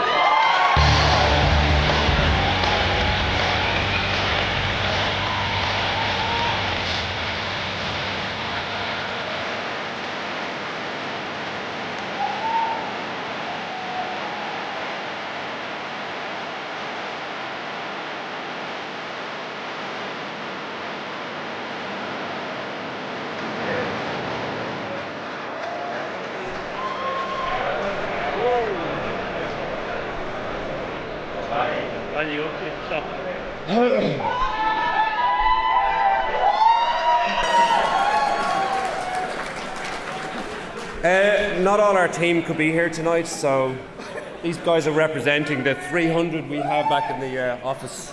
Hard at work at the next one. I'm quite glad this is won by an Irishman in some ways. I'd like to say that... God, what would I like to say? Where do we start? Thanks, some people, Barry. Yeah, it took us a long time to get the game together. We worked for like many years to actually get the money to hire a programmer to make the game because programmers are overpaid. And I don't know. I mean, just delighted to get it. I mean, it really means a lot to us. Yeah. Do you want to say anything else? Oh yeah, well, so we should thank Media Molecule, who really helped us get our start. Thank Apple, who immediately after seeing the game were really encouraging, really got it straight away. Didn't push us in any other directions. Just said to us basically, get on with it. Do what you're doing. Just get on with it. Yeah. And that was really encouraging. Sony. And Sony. Well, yeah, we'd also like to thank Sony. Our clients basically kept us going for the first few years. So all of those people who gave us money for work, thank you very much.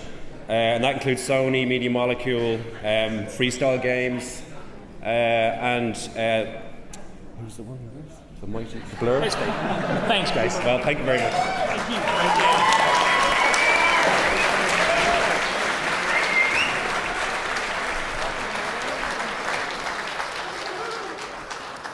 Jesus, that speech was longer than all 5 Journey speeches combined. Now we come to the BAFTA for Action. As is the Action BAFTA, whoever wins it should spring onto stage on a parachute and storm the stage and silence the audience with stun grenades. We would be disappointed if you don't. Doing the honours for this award is the co-presenter of Saturday morning's Sky Sports show, Soccer AM, who lives the life of FIFA 13, and with him the male co-hosts of Take Me Out the Gossip. Please welcome Max Rushton and Mark Wright.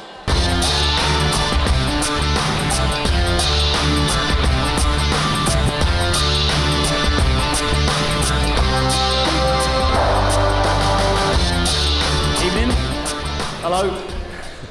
This BAFTA rewards excellence in action-based gameplay. In fact, my favourite genre. Tonight's nominees have a lot in common, whether they're shooter, roleplay or stealth, or a combination of all three. They are all sequels to previous games, which proves the public never get tired of sneaking about, pretending to be someone else, and basically shooting someone in the face in a nice way. The nominees for Action are... Action. Far Cry 3. I prefer the European recording.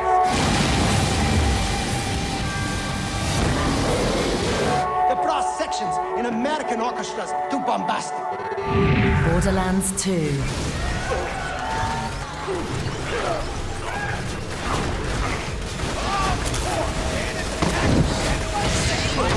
Killed my shield! Mass Effect 3.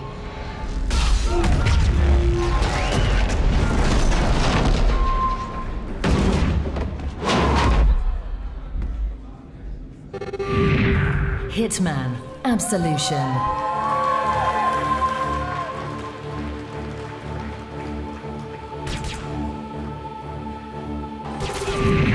Call of Duty Black Ops 2.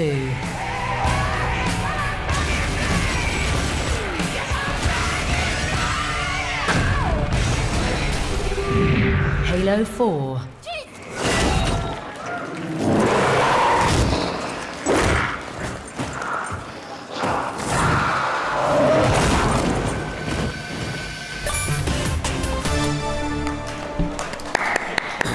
And the BAFTA is awarded to... I've always wanted to do that. Far Cry 3.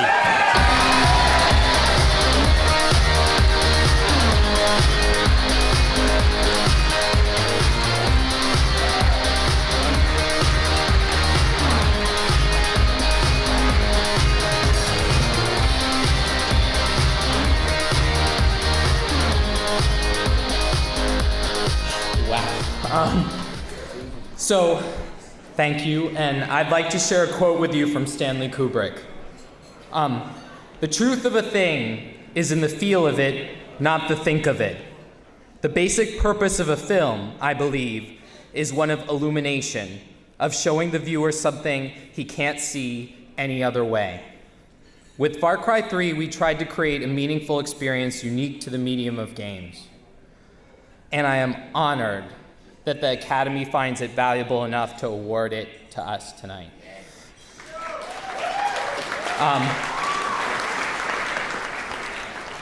Dan Hay, Cedric, Mark Thompson, Jason, Jamie, Jean-Alexis, Laura, RDP, Anne, my Quebecois brother and brilliant director, Patrick Plord, and the whole Far Cry team, this is for you.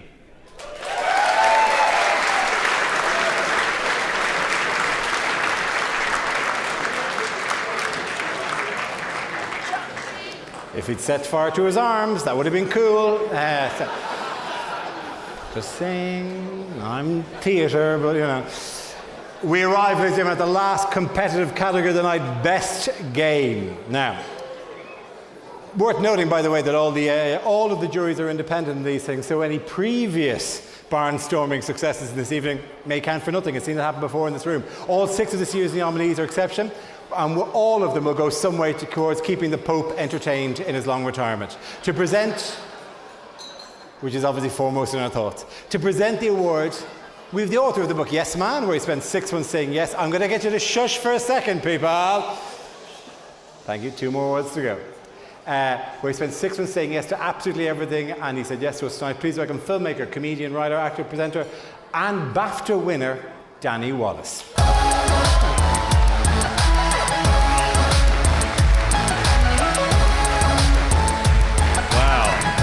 Hello. Nearly halfway through the awards ceremony now. It's all going to be good. Just thought a little moment of appreciation for the champion of the games industry and your host tonight, Mr. Dara O'Brien.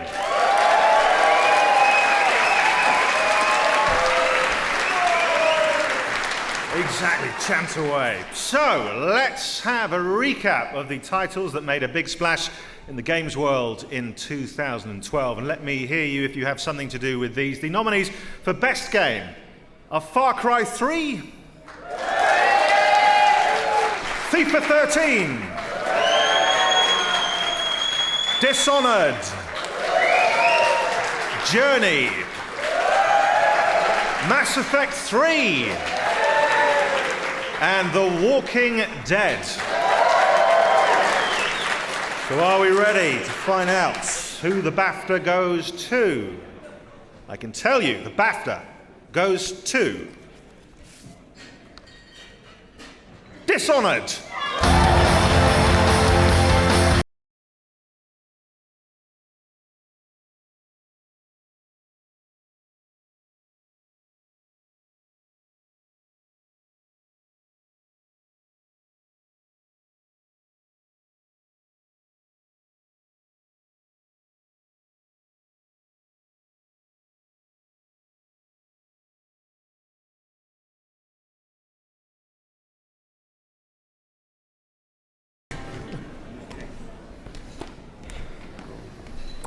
Thank you, everybody.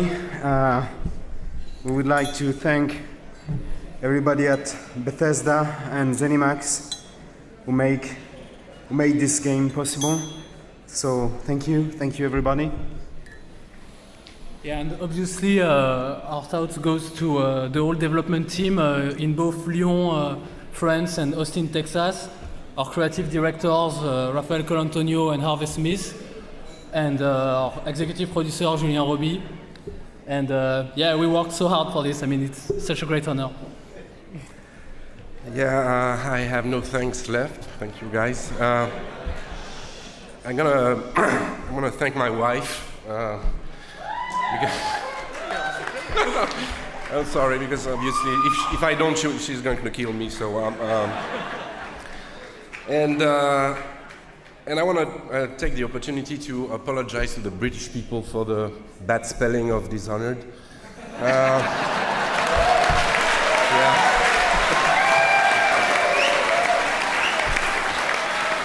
And thank you to the Academy, of course. Thank you very much. Bye.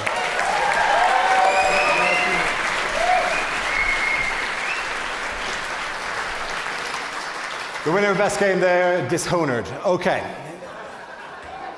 Now it is time for our huge award, the one you've all been waiting for at the end of the evening. This is the BAFTA Fellowship. This is the highest accolade the Academy can bestow. It is presented to an individual with a substantial body of work in recognition of an outstanding and exceptional contribution to games. Here to present it, and I have to say the recipient I think is fantastic. I'm a huge fan of this person's work.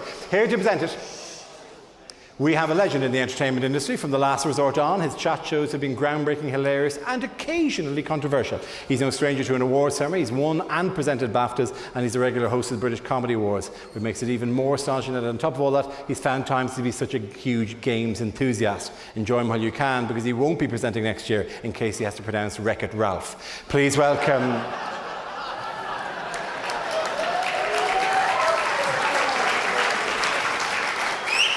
Please welcome, of course, old friend of these awards, Jonathan Ross, ladies and gentlemen.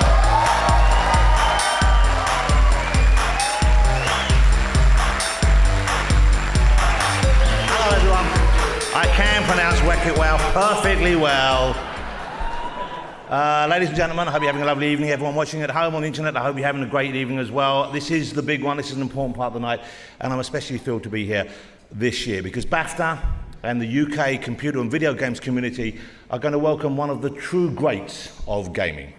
His career, as I'm sure many of you know, started at Microsoft in 1983, but the story really begins in 1996 when he founded Valve, and along the way made such games as Half-Life and, of course, Counter-Strike, Left 4 Dead, my personal favourite, Team Fortress 2. Yep, I've spent a lot of money on hacks. What makes Valve such a beloved company and our guest such a respected and, let's face it, a loved figure in the industry is that he has revolutionised the way game developers can connect directly with games players, or gamers, as I believe they're sometimes called in mostly negative news reports. Steam, the amazing digital distribution service, has allowed gamers and game developers to unite and grow together, developing not just some of the best gaming experiences the world has ever known, but also introducing many of us to a fascinating scientific paradox known popularly as Valve time. Now, in Valve time, 4 days can last as long as 2 normal months. The phrase "any minute now" translates into at least 5 days.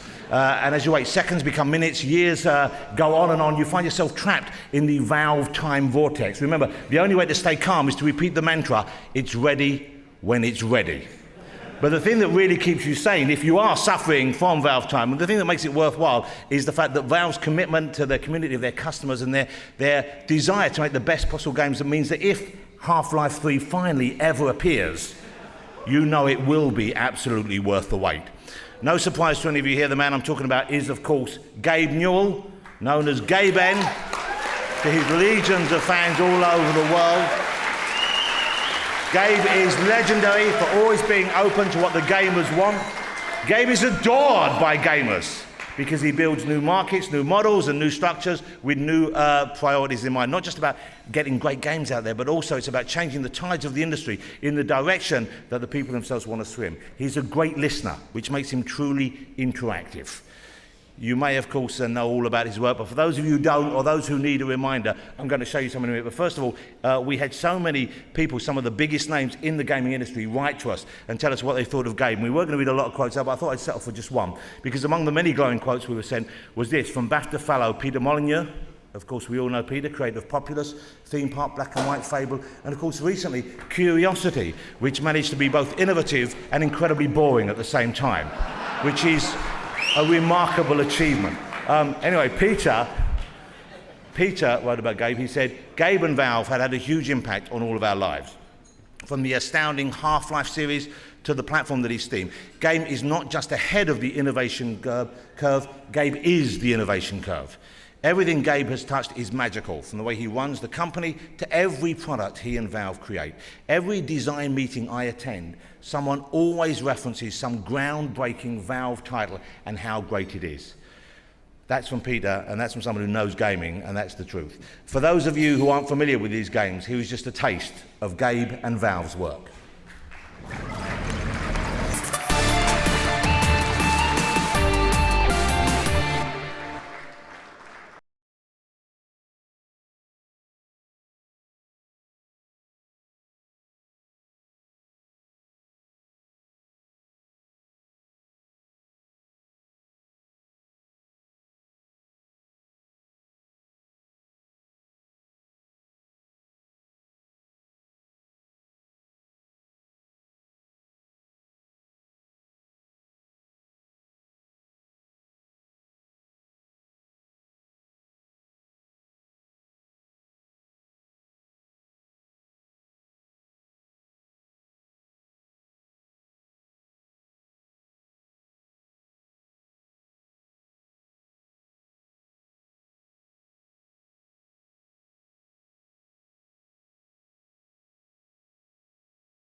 Ladies and gentlemen, please show your appreciation, and I might suggest you might want to be upstanding as we welcome to the BAFTA Fellowship the one and only Gabe Newell.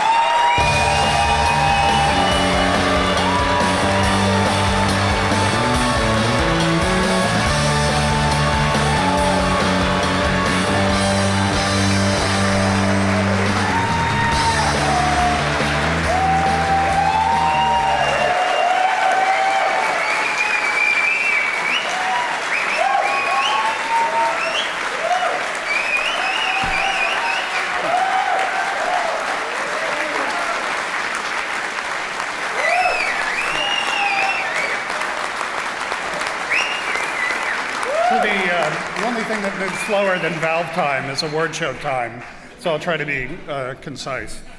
It's fairly intimidating as a Yank coming over here to accept an award, given whenever I've watched the Academy Awards and the British have come over to accept them, how well-spoken and charming they are. So I made the mistake of going online and looking at what previous award winners had said.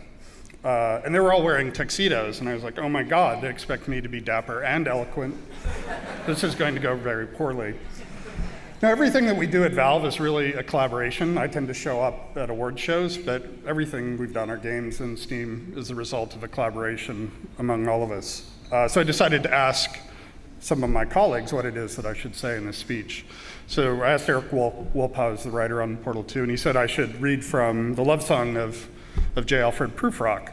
You know, the whole ragged claws scuttling and midlife comb-overs. And I said, well, it's a great poem, but what does it have to do with games or gaming? And he said, well, absolutely nothing.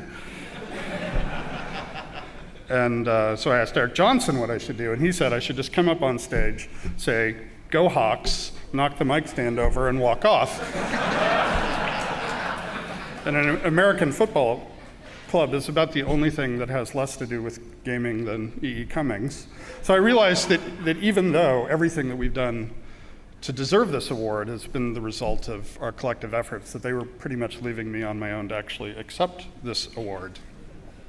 So on behalf of everyone at Valve and all of the gamers who've gone with us on this adventure over the last few years, thank you very much. Good night.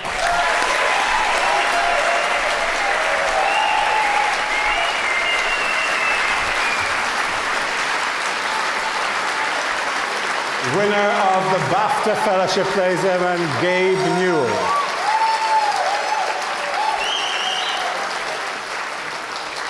Who, let's be honest, could simply have stood here and gone, the cake is a lie, and then walked off and been carried out of the building shoulder high. Okay.